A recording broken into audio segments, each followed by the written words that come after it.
Kabanata 6, sina Hus at Jerome. At sa pagpapatuloy ng tunggalian, ang mga lalaking ito na sina Hus at Jerome ang siyang nagpatuloy ng gawain ng reforma. Si Hus ay sinamahan ni Jerome na doon sa England ay tinanggap ang mga aral ni Wycliffe. Ang dalawang magkaibigan ay nagkakaisa sa kanilang buhay at maging ang kamatayan ay hindi sila mapaghihiwalay.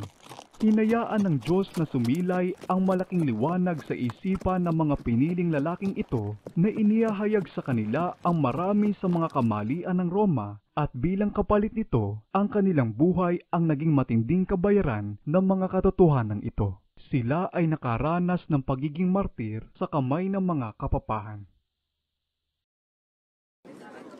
Nang si Hus ay hinimok na bawiin ang mga katotohanan galing sa Biblia o mamatay sa pamamagitan ng pagsunog, ay nagsabi, "Sa anong mukha ko kung gayon haharapin ang kalangitan?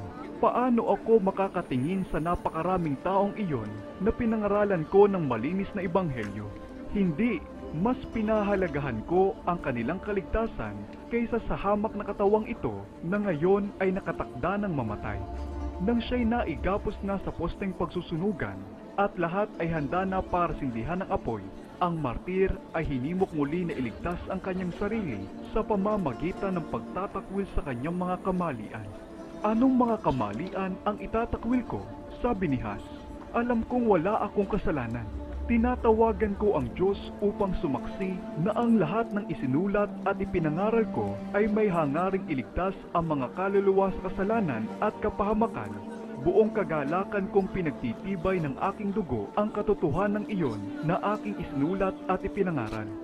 Nang magliyab na ang apoy sa palibot niya, siya ay nagsimulang umawit, "Jesus, ikaw na anak ni David, mahabag ka sa akin."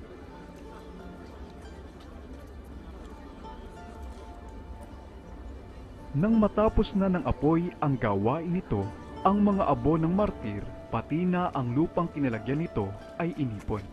Ganyan namatay ang mga tapat na tagapagdala ng liwanag ng Diyos. Ngunit ang liwanag ng mga katotohanang ipinahayag nila, ang liwanag ng magiting na halimbawa nila, ay hindi mapapatay. Maaari na ring tangkain ng mga tao na pigilin ang araw sa pagkilos nito kung mapipigilan nila ang pagbubukang liwayway ng araw na iyon na kahit noon pa mang panahong iyon ay sumisikat na sa sanglibutan.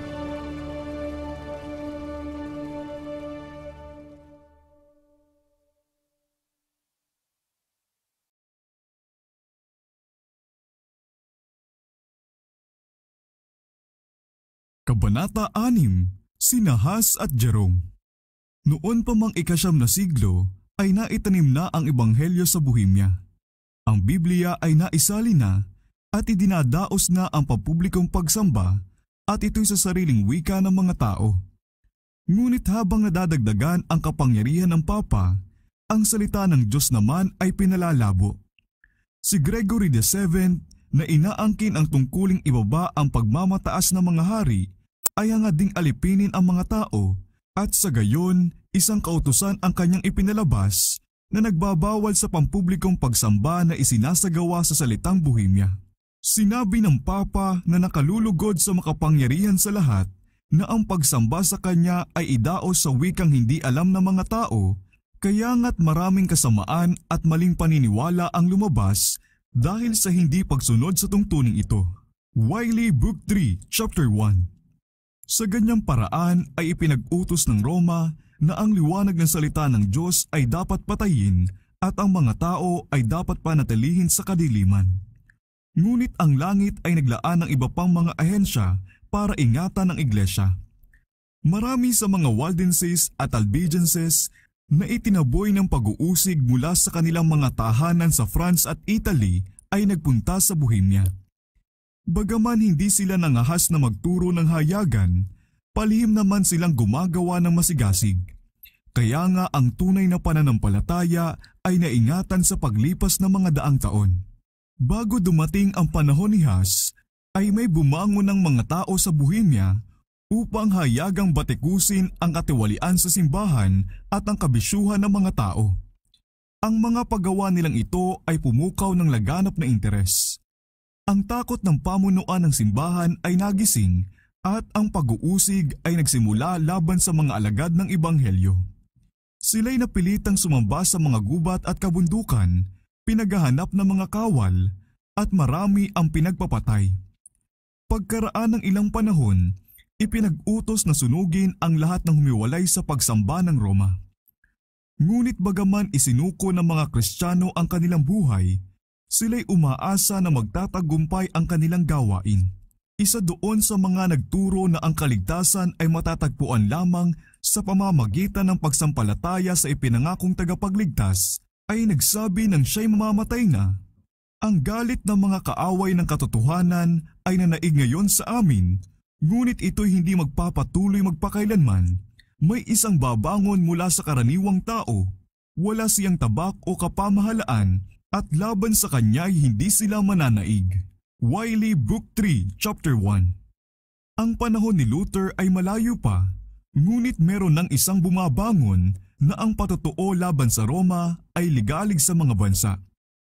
Si John Huss ay galing sa isang hamak na pamilya at maagang naulila sa ama. Ang makadiyos niyang ina na itinuturing na pinakamahahalagang pag-aari ang edukasyon at ang pagkatakot sa Diyos ay nagsikap na maipamana ang mga ito sa kanyang anak. Si Huss ay nag-aral sa paaralang lalawigan at pagkatapos ay nagtungo sa Universidad sa Prague na tumanggap sa kanya bilang iskolar ng Caritas. Sinamahan siya ng kanyang ina sa kanyang paglalakbay patungo sa Prague dahil balo na at mahirap lamang, wala siyang maipagkakaloob na pangsanglibutang kayamanan sa kanyang anak, kundi nang malapit na sila sa malaking lungsod, siya'y lumuhod sa tabi ng kabataang anak na ulila na sa ama at hiniling para sa kanya ang pagpapala ng kanilang ama sa langit. Hindi gaanong nauunawaan ng inang iyon kung papaano tutugunin ang kanyang panalangin. Sa universidad ay naging kilala agad si Huss dahil sa kanyang walang pagod na kasipagan sa pag-aaral at mabilis na paghusay, habang ang kanya namang malinis na pamumuhay at ang magalang at kaaya-aya niyang pag-uugali ay kumuha ng mataas na pagtingin ng lahat sa kanya. Siya ay tapat na tagasunod ng simbahang Romano at masikap na naghahanap sa mga pagpapalang espiritual na sinasabi ng simbahang may pagkakaloob nito. Sa okasyon ng isang hubileyo, siya'y nangumpisal, ibinayad ang ilang natitirang barya sa kakaunti niyang ipon at sumali sa prosesyon upang makabahagi siya sa pangako ng pagpapatawad sa mga kasalanan. Nang matapos na niya ang kanyang kurso sa kolehiyo, pumasok siya sa pagkapari at mabilis na naging tanyag, madali rin siyang naugnay sa palasyo ng hari.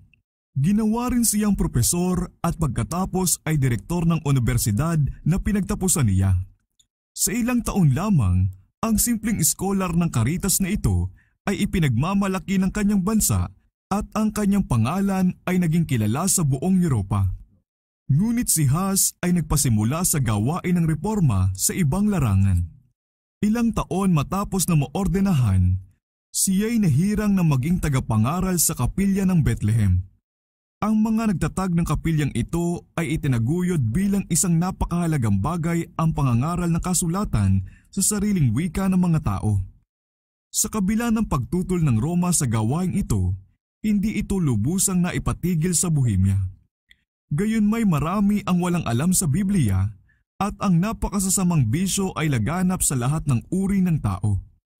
Ang mga kasamaang ito ay walang awang binatikos ni Huss na nananawagan mula sa salita ng Diyos na ipatupad ang prinsipyo ng katotohanan at kalinisan na itinuturo niya. Si Jerome na isang mamamayan ng Prague na nang bandang huli ay naging matalik na kasakasama ni Huss ay nagdala ng mga isinulat ni Wycliffe sa kanyang pagbalik galing sa England.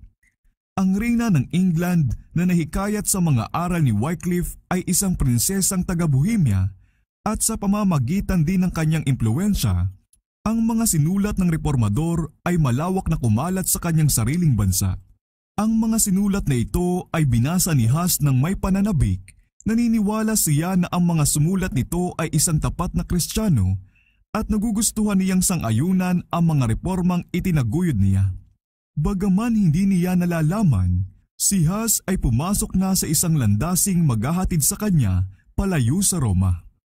Noong mga panahong iyon ay may 2 dayuhang dumating sa Prague mula sa England, mga taong may pinag-aralan na nakatanggap ng liwanag at pumarito upang ito'y ikalat sa malayong lugar na ito. Sa pagsisimula ng hayagang pagtuligsa sa paghahari ng Papa, agad silang pinatahimik ng mga may kapangyarihan, ngunit dahil ayaw talikuran ang kanilang layunin, sila'y dumulog sa ibang hakbangin. Sa pagiging pintor at saka mga ngaral, sila'y nagpatuloy na gamitin ang kanilang kakayahan. Sa isang lugar na nakikita ng mga tao, sila'y nagdrawing ng 2 larawan.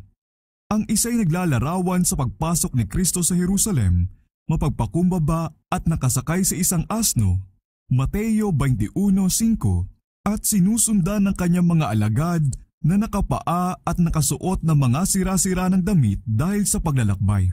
Ang isa namang larawan ay nagpapakita sa isang prosesyon ng Papa. Ang Papa ay nakasuot ng kanyang mariwasang damit at 3 patong na korona, nakasakay sa isang kabayong napapalamutian ng maganda. Sa unahan niya ay may mga taga-trumpeta at kasunod niya ay mga kardinal at mga pari na may nakasisilaw na gayak. Narito ang isang sermon na nakakuha ng pansin ng lahat ng tao. Napakaraming tao ang lumapit upang tingnan ang mga larawan. Walang hindi nakahagip sa leksyon at marami ang malalim na nakilos ng pagkakaiba sa pagitan ng kaamuan at kapakumbabaan ni Kristo na Panginoon at ng pagmamalaki at kahambugan ng Papa na nagsasabing lingkod niya. Nagkaroon ng malaking pagkakagulo sa Prague at pagkaraan ng ilang panahon, nakita ng mga dayuhang ito na para sa sarili nilang kaligtasan ay kailangan na silang umalis. Ngunit ang leksyon na kanilang itinuro ay hindi makakalimutan. Ang mga larawan ay naikintal ng malalim sa isipan ni Huss na naging dahilan upang pag-aralan niyang mabuti ang Biblia at ang mga sinulat ni Wycliffe. Bagaman kahit hanggang ngayon ay hindi pa niya handang tanggapin ang lahat ng reformang itinaguyod ni Wycliffe, mas malinaw na niyang nakita ang tunay na likas ng kapapahan at sa masigit na sigasig ay tinuligsa ang pagmamataas, ang paghahangad at ang katiwalian ng pamunuan ng simbahan. Mula sa Bohemia, ang liwanag ay nakarating sa Germany sapagkat dahil sa kaguluhan sa University of Prague, daan-daang estudyanteng taga-Germany ang nagsiuwian. Marami sa kanila ay nakatanggap ng kanilang unang kaalaman sa Biblia mula kay Huss at sa kanilang pag-uwi ay ikinalat nila ang ebanghelyo sa kanilang sariling bansa. Ang mga balita tungkol sa nangyayari sa Prague ay nakarating sa Roma at di nagtagal ay ipinatawag si Huss para humarap sa Papa. Ang pagsunod ay paglalantad ng kanyang sarili sa kamatayan. Ang hari at reyna ng Bohemia, ang universidad, ang mga mahal na tao at ang mga opisyalis ng pamahalaan ay nagkaisa sa pakikiusap sa Papa na si Huss ay payagang manatili sa Prague at managot na lang sa Roma sa pamamagitan ng isang kinatawan. Sa halip na pagbigyan ang kahilingang ito, nilitis at hinatulan ng Papa si Huss at ang lungsod ng Prague ay idineklarang bawal tumanggap ng mga sakramento at serbisyo ng simbahan. Noong mga panahong iyon, ang hatol na ito ay lumilikha ng malawakang pangamba kapag binibigkas.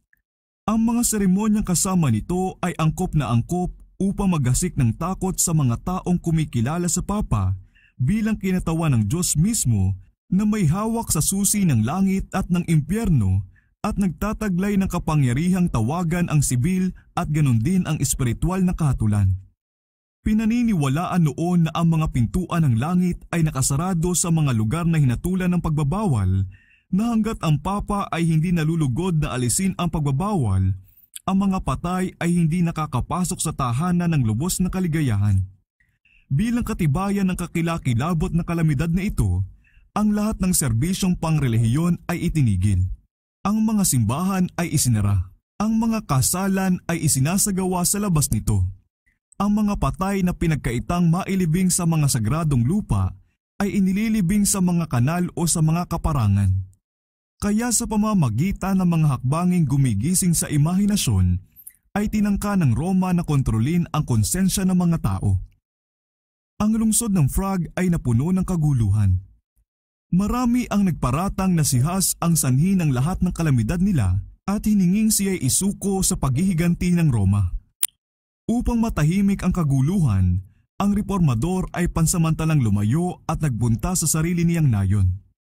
Sa sulat niya sa kanyang mga naiwang kaibigan sa Prague ay kanyang sinabi, "Kung ako man ay umalis sa gitna ninyo, iyon ay para sundin ang utos at halimbawa ni Hesukristo upang huwag magbigay ng pagkakataong mapalapit sa mga taong may masasamang pag-iisip ang walang hanggang kapahamakan at upang hindi maging sanhi ng pagdadalamhati at pag-uusig ng mga taong makadiyos. Umalis din ako dahil sa pangambang ituloy pa ng mas mahabang panahon ng masasamang pari ang pagbabawal sa pangangaral ng salita ng Diyos sa kalagitnaan ninyo. Ngunit hindi ko kayo iniwan upang itakwil ang banal na katotohanan na para dito'y handa akong mamatay sa tulong ng Diyos." Bone Charles, The Reformer Before the Reformation, Volume 1, page 87. Si Huss ay hindi tumigil sa kanyang paggawa, kundi naglakbay sa mga bayan sa palibot na nangangaral sa nasasabik ng mga tao. Kaya ang mga hakbanging ginamit ng Papa upang pigilan ng Ebanghelyo ay lalo pang nagpalawak dito. Tayo'y walang magagawang anuman laban sa katotohanan, kundi tanging para sa katotohanan. 2 Korinto 13:8. Ang isipan ni Huss sa yugtong ito ng kanyang buhay ay parang tagpo ng mahirap na pakikipagpunyagi. Bagaman sinisikap ng simbahan na siya'y lupigin sa pamamagitan ng pagbabanta nito, hindi pa rin niya itinatakwil ang kapamahalaan nito. Ang simbahang Romano para sa kanya ay asawa pa rin ni Kristo at ang Papa ay kinatawan at kahalili pa rin ng Diyos.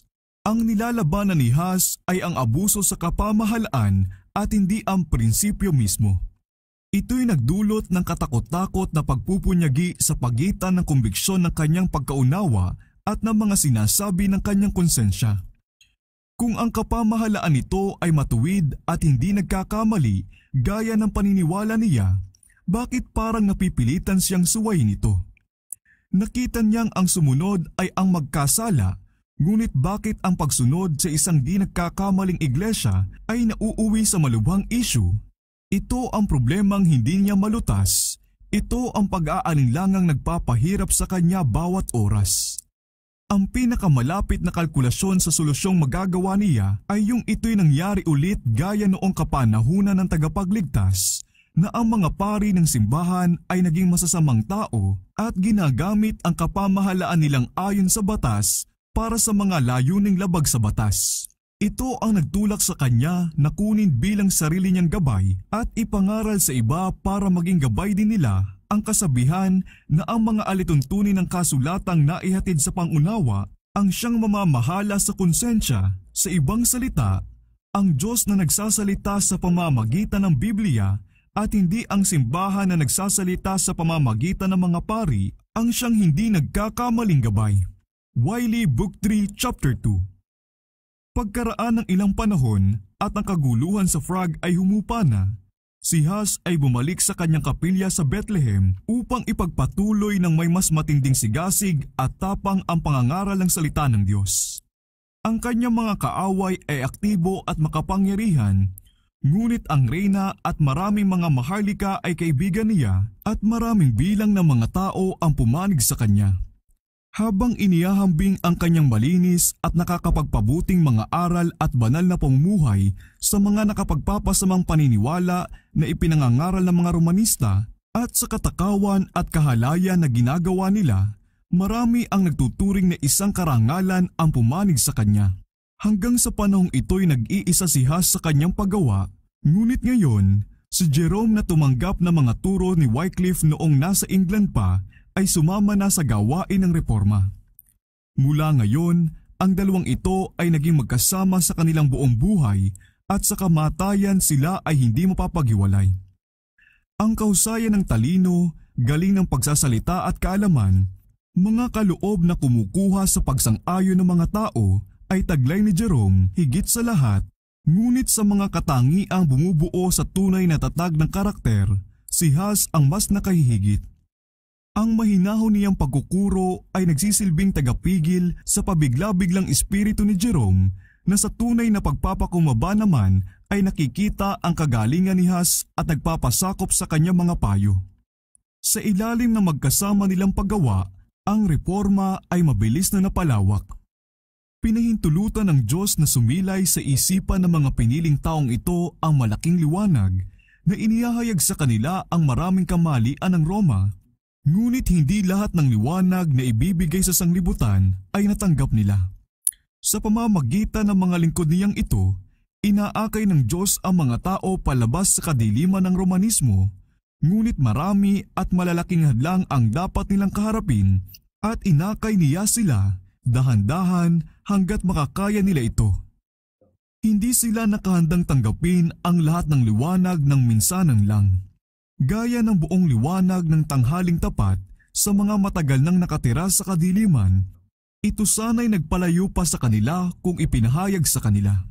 Kaya't inihayag niya itong unti-unti sa mga tagapanguna hanggat ito'y kayang tanggapin ng mga tao. Sa paglipas ng mga daang taon, ang iba pang mga tapat na manggagawa ay susunod upang pangunahan palalo ang mga tao sa landas ng reforma. Ang pagkakahati-hati ay nagpatuloy pa rin sa simbahan. 3 papa na ngayon ang naglalaban-laban sa paghahari at sa kanilang pag-aaway ay napuno ng krimen at kaguluhan ang sangkakristyanuhan. Hindi pa nakontento sa pagbabatuhan ng mga sumpa, gumamit na sila ng mga sandata. Bawat isa'y nagplano ukol sa pagbili ng mga armas at pagkakaroon ng mga sundalo. Siyempre, kailangang may pera at para makakuha ng pera, ang mga kaloob, posisyon at pagpapala ng simbahan ay ipinagbibili na. Pati ang mga pari na ginagaya ang mga nakatataas sa kanila ay bumili na rin at nagbenta ng mga sagradong bagay at nakipagdigma upang pasukuin ang kanilang mga kalaban at palakasin ang sarili nilang kapangyarihan. Patapang ng patapang bawat araw, inatake ni Hus ang mga kasuklam-suklam na pinapayagan sa ngalan ng relihiyon at hayagang inakusahan ng mga tao ang mga leader ng Roma bilang siyang sanhi ng mga kasawiang sumasakmal sa sangkakristyanuhan. Ang lungsod ng Prague ay parang nasa bingit na naman ng madugong labanan. Gaya ng mga nagdaang panahon, ang lingkod ng Diyos ay inakusahang nanggugulo sa Israel. Una Hari 18:17. Ang lungsod ay isinailalim uli sa pagbabawal at si Hus ay umuwi uli sa sarili niyang nayon. Ang patotoo na may katapatang ibinigay mula sa minamahal niyang kapilya sa Bethlehem ay natapos na. Siya ay magsasalita sa mas malaking entablado sa buong sangakristyanuhan bago niya ibigay ang kanyang buong buhay bilang saksi sa katotohanan. Upang lunasan ang mga kasamaang gumugulo sa Europa, isang pangkahalatang konsilyo ang ipinatawag na magpulong sa Constance. Ang konsilyo ay ipinatawag ng isa sa 3 magkakalabang papa ni John XIII ayon sa kagustuhan ni Emperador Sigismundo. Ang kahilingan para sa isang konsilyo ay malayong tanggapin ni Pope John na ang likas at palakad ay tiyak na hindi makakapasa sa pag-iimbestiga kahit ng mataas na kawani ng simbahan na ang mga asal ay kasing pabaya ng mga miyembro ng simbahan ng panahong iyon. Gayunmay hindi siya nangahas na kalabanin ang kagustuhan ni Sigismundo. Ang pangunahing layuning dapat maisagawa ng konsilyo ay ang ayusin ang pagkakahati-hati sa simbahan at lubusang alisin ang mga maling paniniwala. Kaya ang 2 pang nag-aangkin ng pagkapapa ay tinawagang humarap dito. Ganon din ang nangungunang tagapagpakalat ng mga bagong paniniwala, si John Hus. Ang 2 sa pagsasaalang-alang sa kanilang kaligtasan ay hindi dumalo ng personal kundi sila'y kinatawanan ng kanilang mga delegado. Si Pope John naman na siya kunwaring nagpatawag ng konsilyo ay pumunta doon ng maraming pangamba na naghihinalang ang emperador ay may lihim na balak na patalsikin siya at natatakot na baka panagutin sa mga kasamaang nagdulot ng kahihiyan sa korona ng kapapahan, ganon din sa mga krimeng ginawa para makuha ito. Pero pumasok pa rin siya sa lungsod ng Constance nang may malaking karangyaan, kasama ang mga opisyales ng simbahan na pinakamatataas ang katungkulan at sinusundan ng hanay ng mga tagapaglingkod. Lahat ng pari at mga taong may mataas na katungkulan sa lungsod kasama ng napakaraming mamamayan ay lumabas upang salubungin siya. Sa itaas ng kanyang ulo ay may ginintuang kulandong na daladala ng 4 sa mga punong maestrado. Sa unahan niya ay may nagdadala ng ostya at ang mariwasang kasuotan ng mga kardinal at mahal na tao ay lumikha ng maringal na pagtatanghal. Samantala, isa pang manlalakbay ang papalapit na sa Constance. Alam ni Huss ang mga panganib na nagbabanta sa kanya. Nagpaalam siya sa kanyang mga kaibigan na parang hindi na sila makikita pang muli at umalis na para sa kanyang paglalakbay na sa pakiramdam niya ay maghahatid sa kanya sa pagsusunugan sa kanya. Bagaman nakakuha na siya ng pases mula sa hari ng Bohemia at nakatanggap din ng isa pa galing kay Emperador Sigismundo, inihanda pa rin niya ang lahat dahil sa posible niyang kamatayan. Sa isang sulat na para sa mga kaibigan niya sa Prague ay sinabi niya, "Mga kapatid ko, ako'y aalis na may dalang pases galing sa hari upang harapin ang napakarami kong mortal na kaaway. Ipinagkakatiwala ko ang lahat-lahat sa Diyos na makapangyarihan sa lahat, sa aking tagapagligtas. Nagtitiwala akong siya'y makikinig sa inyong maalab na mga panalangin, nakakasihan niya ng kanyang kahinahunan at karunungan ng aking bibig upang mapaglabanan ko sila. At bibigyan niya ako ng kanyang banal na espiritu upang mapatatag ako sa kanyang katotohanan, upang maharap kong may tapang ang mga tukso, ang bilangguan at kung kinakailangan ay ang isang malupit na kamatayan. Si Hesukristo ay naghirap para sa mga minamahal niya ng labis, at kung ganon, dapat ba tayo mabigla na iniwan niya sa atin ang kanyang halimbawa upang mismong tayo ay magtiis na may pagtitiyaga sa lahat ng bagay para sa sarili niyang kaligtasan? Siya ay Diyos at tayo ang kanyang mga nilalang. Siya ang Panginoon at tayo ang mga lingkod niya. Siya ang Panginoon ng sanglibutan at tayo'y mga napakasasamang tao, pero naghirap pa rin siya. Bakit naman hindi tayo dapat magdusa, lalo na kung ang pagdurusa ay para sa ikadadalisay natin? Kaya nga mga minamahal, kung ang kamatayan ko ay dapat na makadagdag sa kanyang kaluwalhatian, idalangin ninyo na naway ito'y dumating agad at tulungan akong maalalayan ng katatagan ang lahat ng malaki kong hirap. Ngunit kung mas mabuting makabalik ako sa inyo, idalangin natin sa Diyos na ako'y makabalik ng walang dungis.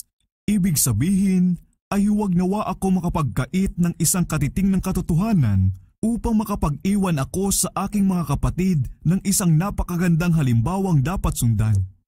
Siguro'y kung gayon, hindi na ninyo makikita pa ang aking mukha sa Prague, subalit kung marapati ng kalooban ng Diyos na makapangyarihan sa lahat na ako'y ibalik sa inyo, sumulong naman tayo ng may mas matibay na puso sa pagkaalam at pagmamahal sa kanyang kautusan.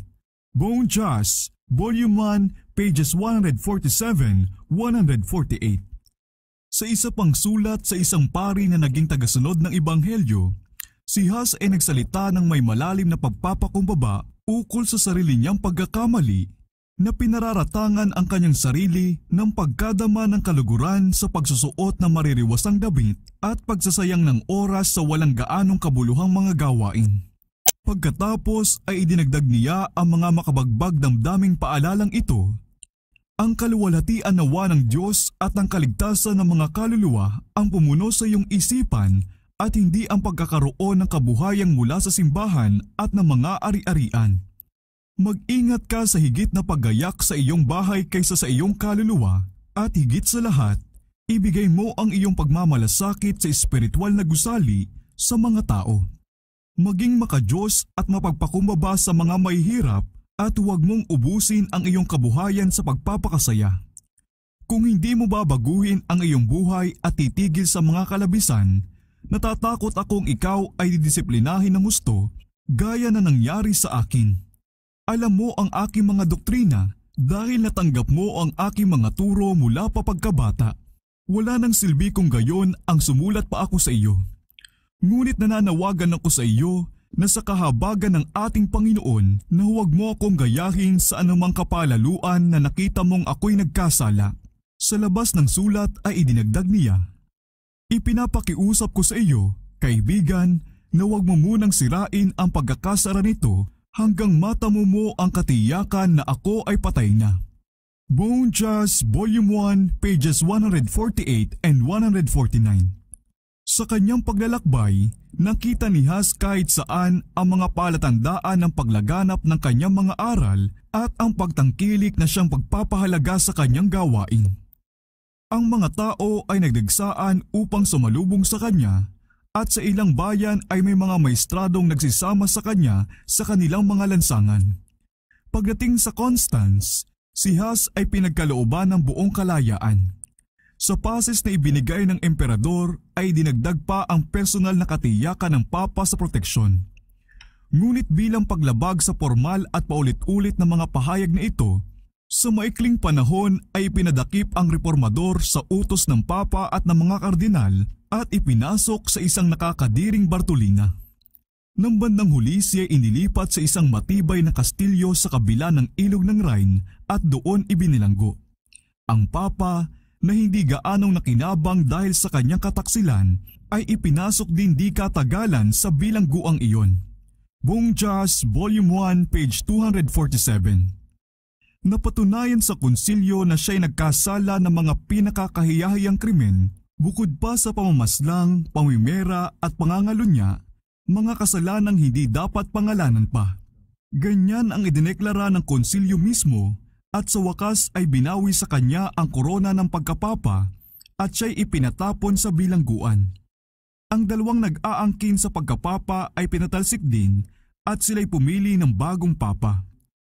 Bagaman ang papa mismo ay nagkasala ng mas malalaking krimen kaysa sa mga naiparatang ni Huss sa mga pari, na sa mga ito'y hinihiling niya ang reformasyon, ang konsilyong iyon na nagpababa sa papa ay itinuloy din ang pagpapatahimik sa reformador. Ang pagbilanggo kay Huss ay pumukaw ng galit sa Bohemia. Ang mga makapangyarihang maharlika ay formal na naghain ng isang tapat na protesta laban sa kalupitang ito. Ang emperador na ayaw pahintulutan ang paglabag sa pases ay tumutol sa paglilitis laban sa kanya. Ngunit ang mga kaaway ng reformador ay talagang napakasama na at desidido. Pinukaw nila ang masasamang iniisip ng emperador, ang kanyang mga kinakatakutan, ang kanyang sigasig para sa simbahan. Sila'y nagharap ng mga walang katapusang argumento upang patunayan na hindi dapat tuparin ang pangako sa mga erehe ni sa mga taong pinagdududahan ng pagiging erehe kahit na sila'y nabigyan ng mga pases ng emperador at ng mga hari. Jacques L'Enfant, History of the Council of Constance, Volume 1, page 516. Sa gayon, sila'y nanaig.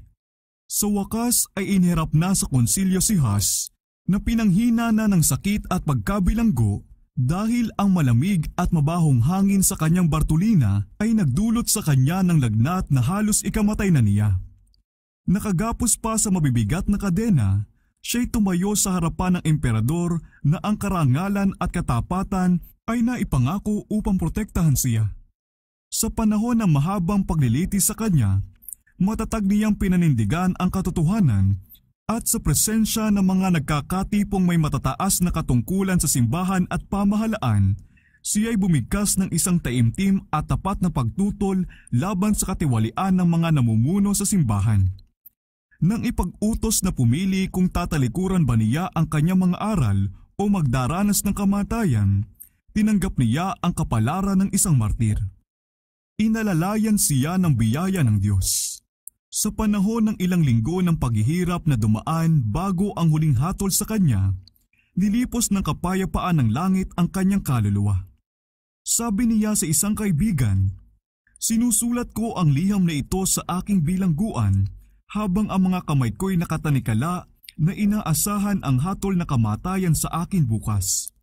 Kung sa tulong ni Hesukristo ay magkikita tayong muli sa napakasarap na kapayapaan ng buhay sa hinaharap, malalaman mo kung gaanong kahabagan ang ipinakita ng Diyos sa akin, kung gaano kahusay niya akong tinulungan sa gitna ng mga tukso at pagsubok sa akin."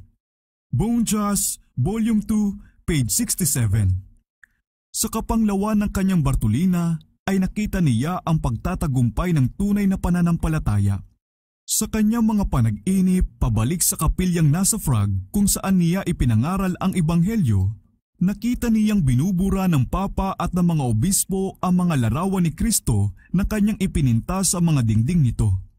Binabagabag siya ng panag-inip na ito, pero nang sumunod na araw ay nakita niya ang maraming pintor na abalang-abala sa muling pagpipinta sa mga larawang ito nang mas marami pa at may matitingkad na kulay.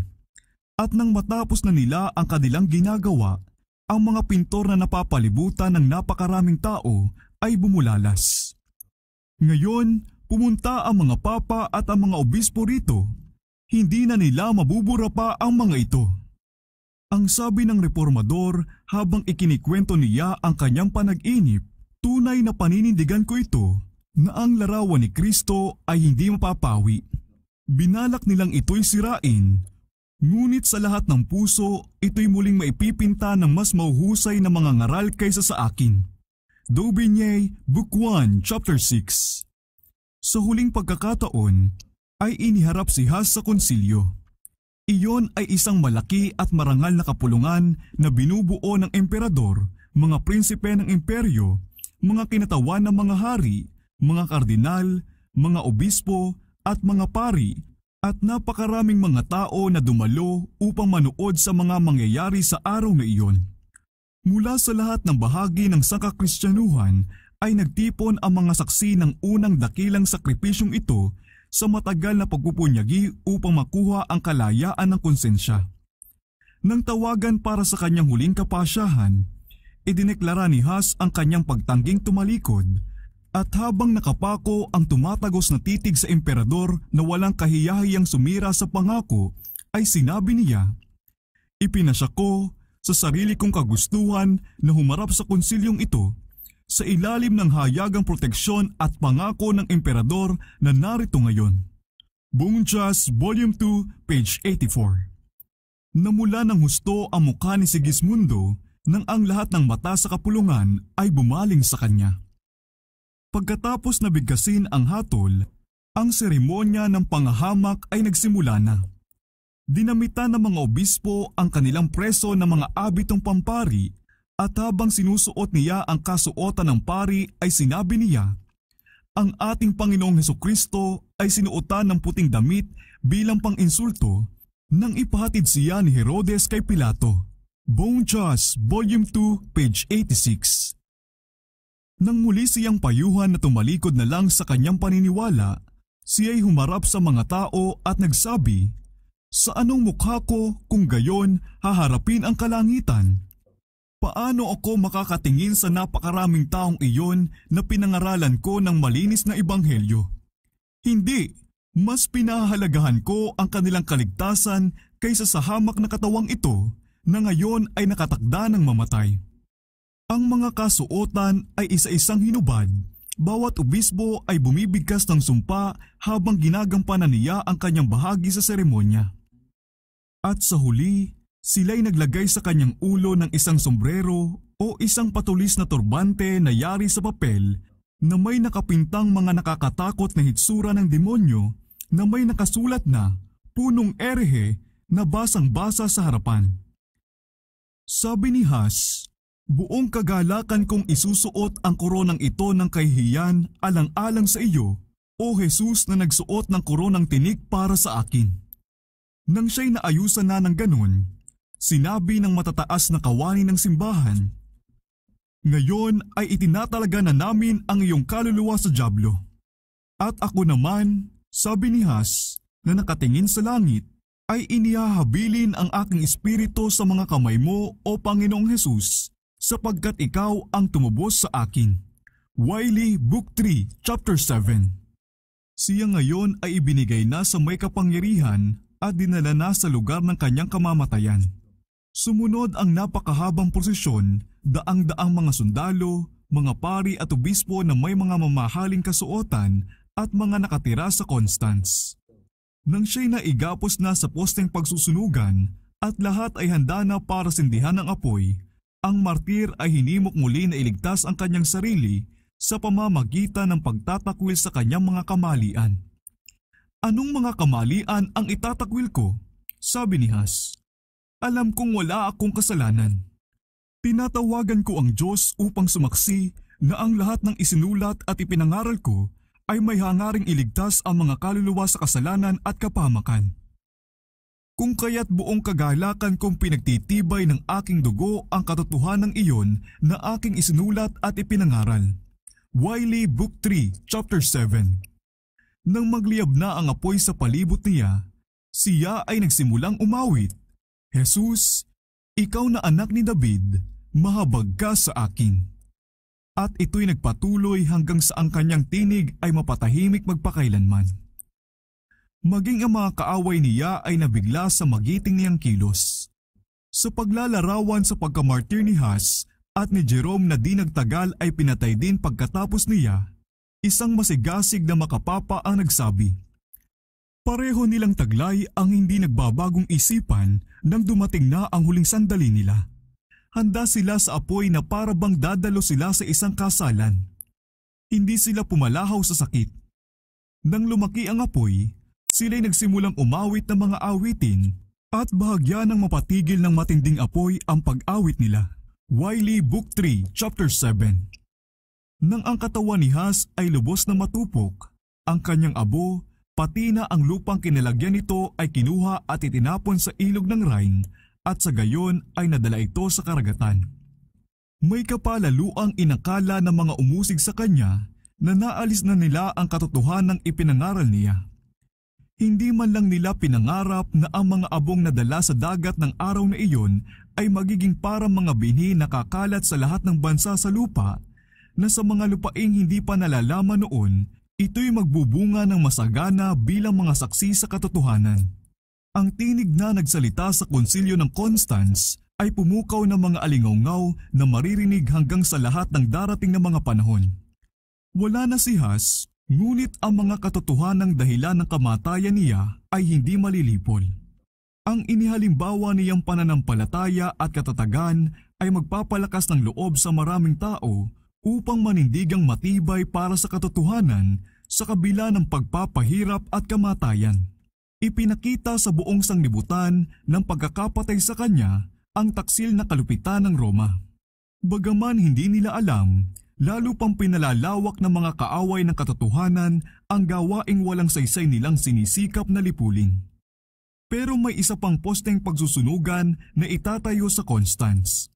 Ang dugo ng isa pang saksi ay dapat na magpatotoo sa katotohanan. Si Jerome, na noong magpaalam na kay Huss pag-alis nito papuntang konsilyo, ay hinimok siyang magpakatapang at magpakatatag at sinabi na kung si Huss man ay manganib, siya mismo ang maglalakbay upang tulungan siya. Nang mabalitaan niya ang pagkabilanggo ng reformador, ang tapat na alagad ay agad na naghandang tuparin ang kanyang pangako. Pumunta siya sa Constance ng walang pases at may isang kasama lang.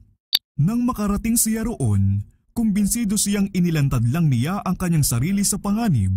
Walang posibilidad na may magagawa siyang anuman upang mailigtas si Huss. Tumakas siya mula sa lungsod, ngunit siya'y inaresto sa kanyang paglalakbay pauwi at dinalang pabalik na nakagapos sa kadena at nasa pangangalaga ng isang grupo ng mga sundalo. Sa una niyang pagharap sa konsilyo, ang pagsisikap niyang sagutin ang mga ipinaratang sa kanya ay sinalubong ng sigawan na, "Sunugin iyan! Sunugin!" Bongchas, Volume 1, page 234. Sa gayoy ipinasok siya sa Bartolina, iginapos siya sa isang posisyong nagdulot sa kanya ng malaking hirap, tinapay at tubig lang ang ipinakain sa kanya. Pagkatapos ng ilang buwan, ang kalupitan ng pagkakabilanggo kay Jerome ay nagdulot sa kanya ng isang sakit na nagsapanganib sa kanyang buhay at dahil nag-aalala ang kanyang mga kaaway na baka siya'y mamatay agad, hindi na nila siya gaanong pinagmalupitan, bagaman 1 taon pa rin siya sa bilangguan. Ang kamatayan ni Huss ay hindi humantong sa inaasahan ng mga makapapa. Ang paglabag sa kanyang pases ay pumukaw na matinding galit at bilang mas ligtas na paraan ay ipinasya ng konsilyo na sa halip na sunugin si Jerome ay pwersahin na lang siyang tumalikod hanggat maaari. Siya'y iniharap sa kapulungan at binigyan ng pagpili na itakwil ang kanyang pananampalataya o mamatay sa apoy.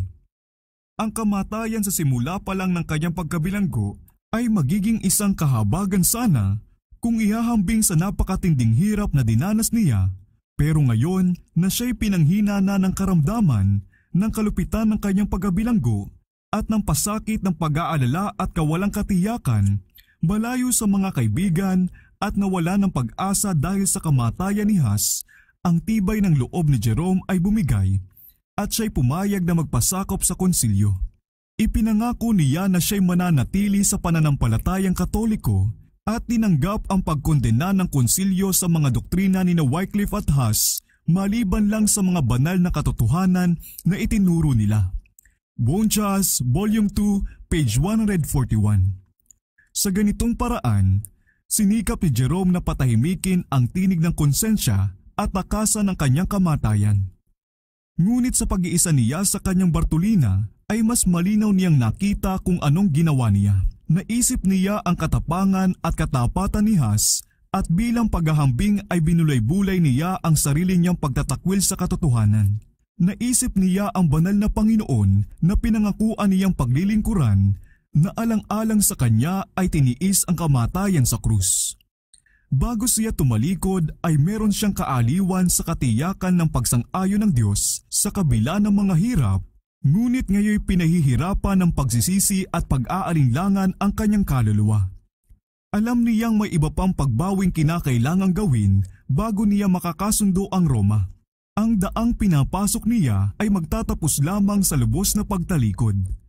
Siya'y nagpasya, hindi niya itatakwil ang kanyang Panginoon para lamang matakasan ang saglit na panahon ng paghihirap. Di nagtagal ay iniharap uli siya sa konsilyo. Hindi pa nasiyahan ang mga hukom sa kanyang pagpapasakop. Ang uhaw nila sa dugo na ginising ng pagkamatay ni Huss ay humihingi pa ng mga panibagong biktima. Sa pamamagitan lamang ng walang pasubaling pagsuko, maililigtas ni Jerome ang kanyang buhay. Ngunit determinado siyang ipahayag ng tahasan ang kanyang pananampalataya at sundan ang kapatid niyang martir sa apoy. Binawi niya ang dating niyang pagtatakwil sa kanyang pananampalataya at bilang isang taong malapit ng mamatay, formal siyang humingi ng pagkakataong maipagtanggol ang kanyang sarili. Dahil takot sa magiging epekto ng kanyang sasabihin, iginiit ng matataas na kawani ng simbahan na umamin lang siya o kaya'y tumanggi sa mga paratang na isinampa laban sa kanya. Tumutol si Jerome sa ganong kalupitan at kawalang katarungan. Ang sabi niya, "Kinulong ninyo ako ng 340 araw sa nakakatakot na bilangguan sa gitna ng dumi, ingay at baho at sukdulang pangangailangan ng lahat ng bagay at pagkatapos ay inilabas ninyo ako upang humarap sa inyo at habang pinakikinggan ninyo ang aking mga mortal na kaaway ay ayaw nyo namang makinig sa akin. Kung talagang matatalinong tao kayo at mga ilaw kayo ng sanglibutan, mag-ingat kayo na huwag kayong magkasala laban sa katarungan. Tungkol naman sa akin, ako'y isang mahinang tao lang. Ang aking buhay ay walang halaga at kapag pinapayuhan ko kayo na huwag magbigay ng hindi matuwid na hatol, ay hindi ako gaanong nagsasalita para sa aking sarili, kundi lalo na para sa inyo." Bonchas, Volume 2, pages 146 and 147. Sa wakas ay pinagbigyan din ang kahilingan niya. Sa presensya ng mga hukom sa kanya, si Jerome ay lumuhod at nanalangin na naway ang banal na espiritu ang kumontrol sa kanyang mga iniisip at salita upang wala siyang masabing anuman na taliwas sa katotohanan o kaya hindi karapat-dapat sa kanyang Panginoon. Sa kanya ay natupad ng araw na iyon ang pangako ng Diyos sa mga unang alagad at kakalad ka rin nila kayo sa harapan ng mga gobernador at mga hari dahil sa akin. Ngunit kapag kayo'y naibigay na nila, huwag kayong mangamba kung paano kayo magsasalita o kung ano ang inyong sasabihin sapagkat ipagkakalob sa inyo sa oras na iyon ang inyong sasabihin. Sapagkat hindi kayo ang magsasalita, kundi ang Espiritu ng inyong Ama ang magsasalita sa pamamagitan ninyo. Mateo 10:18-20. Ang mga salita ni Jerome ay pumukaw ng pagkamangha at paghanga kahit ng kanyang mga kaaway. Isang buong taon siyang ikinulong sa Bartolina na hindi makabasa o makakita dahil sa lubhang parusa sa katawan at kabalisahan ng isipan.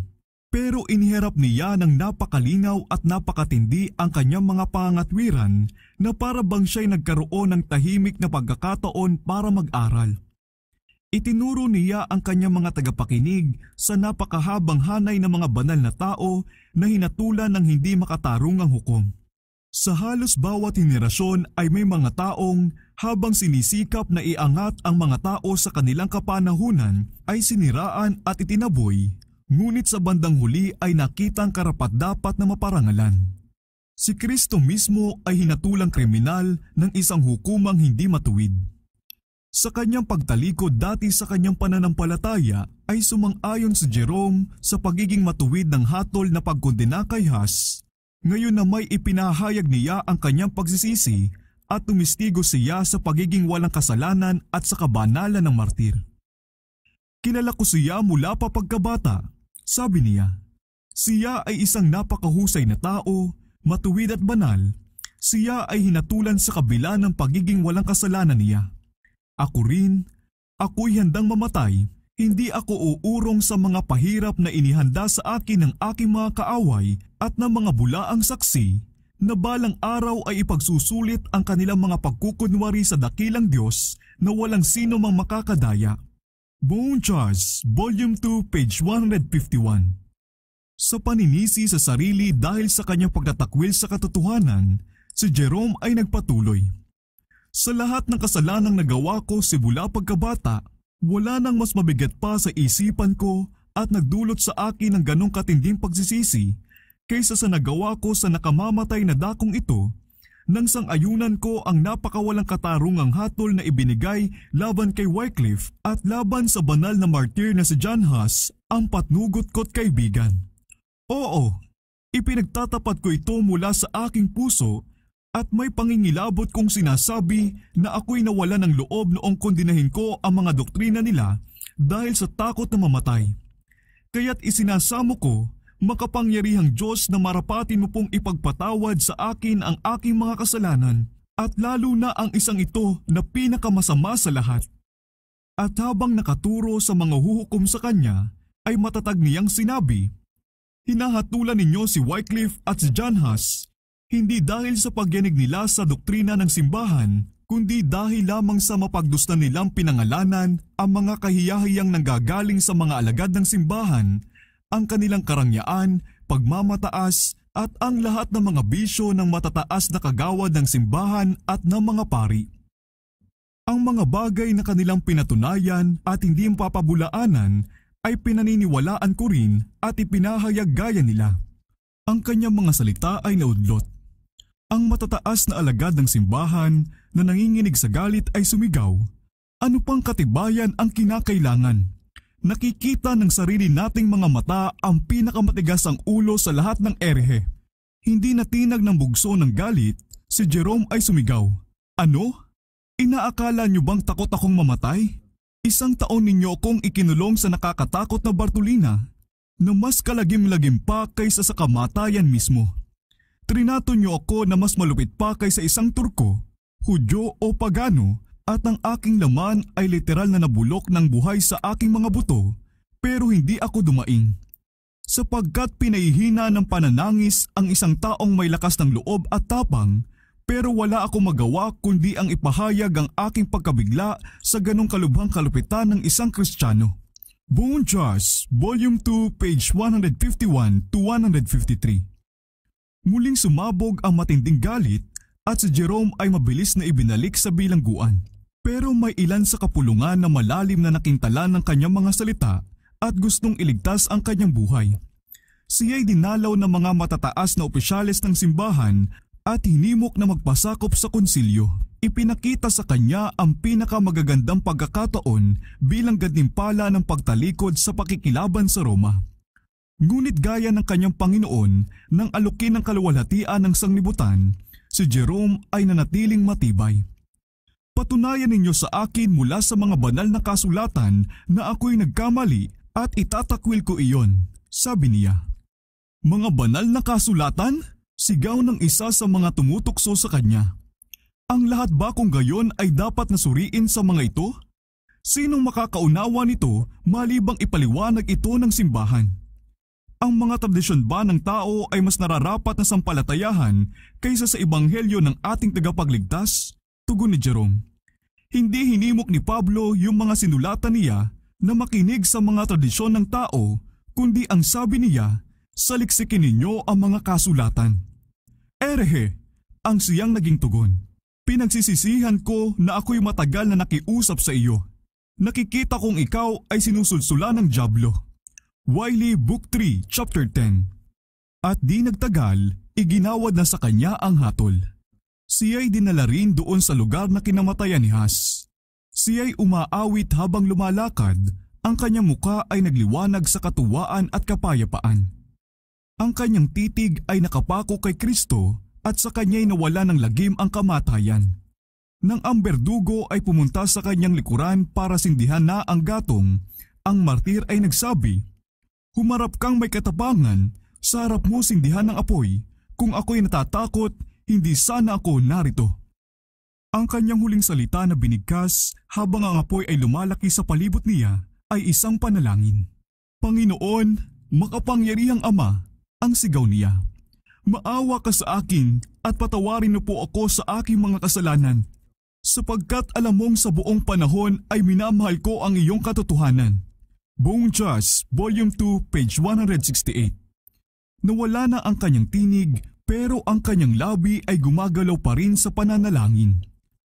Nang matapos na ng apoy ang gawain nito, ang mga abo ng martir, pati na ang lupang kinalagyan nito ay inipon at itinapon sa ilog ng Rhine kagaya nung kay Has. Ganyan namatay ang mga tapat na tagapagdala ng liwanag ng Diyos. Ngunit ang liwanag ng mga katotohanang ipinahayag nila, ang liwanag na magiting na halimbawa nila, ay hindi mapapatay. Maaari na ring tangkain ng tao na pigilin ang araw sa pagkilos nito kung mapipigilan nila ang pagbubukang liwayway ng araw na iyon na kahit noon pa mang panahong iyon ay sumisikat na sa sanglibutan.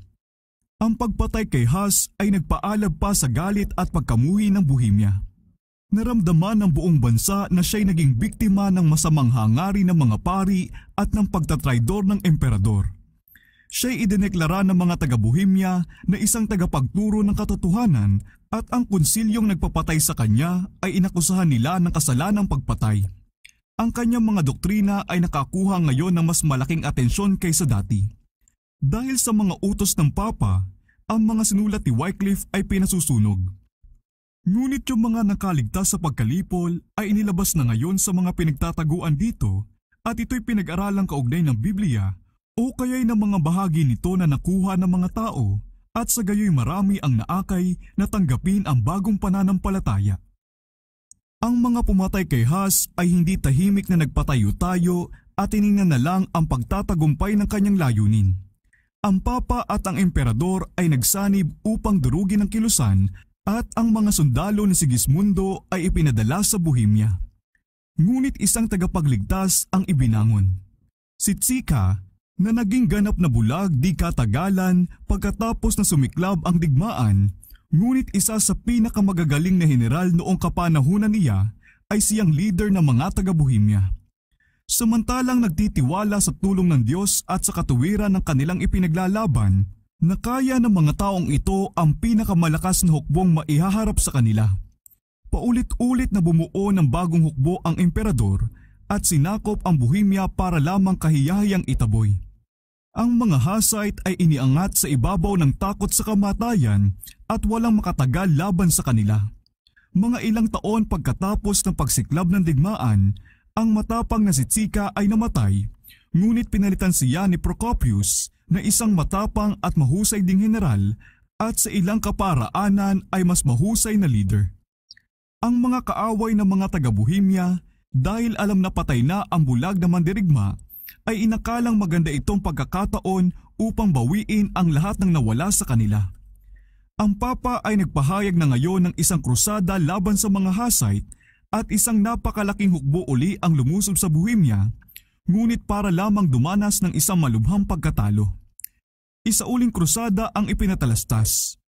Sa lahat ng bansa sa Europa na hawak ng Papa, ang mga tao, pera at kagamitang pangnigma ay kinalap. Napakaraming tao ang nagtipon sa ilalim ng bandila ng Papa na nakatitiyak na sa wakas ay katapusan na ng mga ereng Hussite.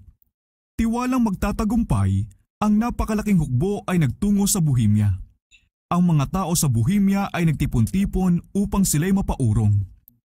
Ang dalawang hukbo ay nagsalubong palapit ng palapit hanggang isang ilog na lang ang namamagitan sa kanila. Ang mga nagkrusada ay lubhang nakakalamang sa lakas, ngunit sa halip na sumalakay patawid sa ilog at lumapit para makipaglaban sa mga Hussite na pinuntahan pa nila ng gayon kalayo para sagupain, sila'y nakatayo lang doon at nakatingin sa mga mandirigmang iyon. Wiley, Book 3, Chapter 17. At pagkatapos, biglang isang misteryosong lagim ang sumapit sa hukbong iyon. Hindi pa man lang nakakataga, ang napakalaking hukbo ay nagkawatak-watak at nangalat na para bang ikinalat sila ng isang hindi nakikitang kapangyarihan. Napakarami ang napatay ng mga kawal ng Hussite na humabol sa mga tumatakas at napakaraming samsam ang napasakamay ng mga nagtagumpay at dahil dito ang digmaan sa halip na magpahirap ay nagpayaman pa sa mga taga-Bohemia. Pagkalipas ng ilang taon, sa ilalim ng bagong papa, isa na namang krusada ang pinasimulan. Gaya ng dati, ang mga tao at mga kayamanan ay kinuha galing sa lahat ng bansa sa Europa na hawak ng Papa. Napakaraming inialok sa mga sasama sa napakamapanganib na gawaing ito. Ang lubos na kapatawaran sa pinakamasasamang krimen ay tiniyak sa bawat kasapi ng krusada. Lahat ng namatay sa pakikidigma ay pinangakuan ng masaganang gantimpala sa langit at yung mga matitirang buhay ay aani ng karangalan at mga kayamanan sa larangan ng digmaan. Isang napakalaking hukbo uli ang natipon at pagkatawid sa hangganan, sila'y pumasok na sa Bohemia. Ang mga Hussite ay umatras sa harapan nila, sa gayoy pinalapit papasok ng papasok sa bansa ang mga lumulusob at nahimok silang ipalagay na sila'y nanalo na. Sa wakas ay kumilos na ang hukbo ni Procopius at pagbaling sa mga kalaban, sila'y sumugod upang sila'y sagupain. Ang mga nagkrusada na ngayon natuklasang sila pala'y nagkamali, ay kinuha't iniligpit ang kanilang mga kampamento habang hinihintay ang pagsalakay. Nang marinig ang ugong ng paparating na hukbo, ay nagkagulo na naman ang mga nagkrusada bago pa nila makita ang mga Hussite. Ang mga prinsipe, general at karaniwang mga kawal na pinagtatapon ang kanilang mga sandata ay nagsitaka sa iba't ibang direksyon. Ang kinatawan ng Papa na siyang leader ng pananakop ay nagsikap na tipunin ang nasindak at nagkagulo niyang hukbo, ngunit walang nangyari. Sa kabila ng sukdulan niyang pagsisikap, siya mismo ay napasama na rin sa mga nagsisitakas. Ganap ang pagkalupig at napakaraming samsam na naman ang napasakamay ng mga nagtagumpay. Kaya sa ikalawang pagkakataon, isa na namang napakalaking hukbo na ipinadala ng pinakamakapangyarihang mga bansa sa Europa. Isang hukbo na may matatapang at mapanghamok na kawal, sinanay at sinandatahan para sa digmaan ay nagsitakas ng hindi man lang nakataga sa harapan ng mga nagtanggol sa isang maliit at hanggang ngayon ay mahina pa ring bansa. Narito ang kapahayagan ng kapangyarihan ng Diyos. Ang mga nanlusob ay nilukuban ng higit pa sa karaniwang takot. Siya na lumupig sa mga hukbo ni Faraon sa dagat na pula, siyang dahilan ng pagtakas ng mga sundalong Midian sa harapan ni Gideon at ng kanyang 300 kawal. Siyang sa isang gabi lang ay nagpatumba sa mga hukbo na mapagmataas na hari ng Assyria, ay iniunat uli ang kanyang kamay upang tuyuin ang kapangyarihan ng nang-aapi. Doon sila'y nasa matinding takot na kung saan ay walang dapat ikatakot. Sapagkat ikinalat ng Diyos ang mga buto nilang kumubkob sa iyo, sila'y inilagay mo sa kahihiyan sapagkat itinakwil sila ng Diyos. Awit 53:5. Ang mga leader ng kapapahan na nawalan ng pag-asa magtatagumpay pa sa pamamagitan ng dahas ay napilitan na lang gumamit ng diplomasya sa wakas. Pumasok sila sa isang kompromiso na samantalang parang nagbibigay ng kalayaan ng budhi sa mga taga-Bohemia ay nagpapahamak talaga sa kanila sa kapangyarihan ng Roma. Ang mga taga-Bohemia ay bumanggit ng 4 na puntos bilang kondisyon ng pakikipagkasundo sa Roma: ang malayang pangangaral ng Biblia, ang karapatan ng buong iglesia kapwa sa tinapay at alak kapag komunyon, at paggamit ng sarili nilang wika sa banal na pagsamba, ang di pakikialam ng mga kawani ng simbahan sa lahat ng tungkulin at kapamahalaan ng pamahalaan, at sa mga krimen, ang hukumang sibil ay may kapangyarihan kapwa sa opisyales at kaanib ng simbahan. Sa wakas, ang mga kinatawan ng Papa ay pumayag na tanggapin ang 4 na kondisyon ng Hussite, pero ang karapatang magpaliwanag nito, ibig sabihin kung ano talaga ang eksaktong kahulugan nito, ay karapatan lamang ng konsilyo. Sa ibang salita, ay nasa Papa at Emperador na. Wiley Book 3, Chapter 18. Sa batayang ito ay pumasok sila sa isang kasunduan at nakuha ng Roma sa pamamagitan ng pagkukunwari at pandaraya ang hindi niya nakuha sa pamamagitan ng labanan. Sapagkat sa pagbibigay ng sarili niyang pakahulugan sa mga kondisyong ibinigay ng mga Hussite, gaya rin ng ginagawa niya sa Biblia, ay kaya niyang baluktutin ang ibig sabihin ng mga ito upang umangkop sa kanyang mga binabalak. Isang malaking grupo sa Bohemia ang ayaw pumayag sa kasunduan dahil nakikitang ipinagkakanulo nito ang kanilang mga kalayaan.